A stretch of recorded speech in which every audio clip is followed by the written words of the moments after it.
জানো তো, বেশ কয়েকদিন আগে একটা স্টোর থেকে এই সিজন সসটা কিনেছিলাম। এই সসের ব্র্যান্ডটা আগেও ট্রাই করেছি, কিন্তু এইবারের টেস্টটা আনএক্সপেক্টেডলি ভীষণ বাজে ছিল। ভীষণ ব্ল্যান্ড টেস্টটা ছিল, আর স্পাইসি তো ছিলই না। সেজন সস যদি একটু স্পাইসি না হয় তাহলে কি ভালো লাগে বলো? তাই অন্য কোনো ব্র্যান্ড থেকে আর না কিনে সোজা বাড়িতেই বানিয়ে ফেলাম।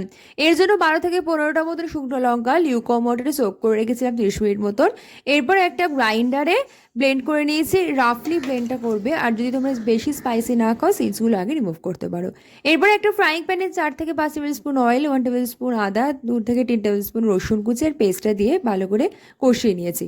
As per your taste salt, sugar আর একটুখানি জল দিয়ে কভার করে রেখেছিলাম 5 মিনিট মতন।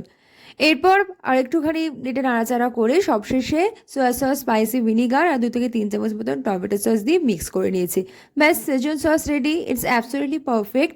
যে কোনো কন্টেনারে 4 থেকে 5 মাসের জন্য এটা ভালোভাবে স্টোর করে রাখতে পারবে।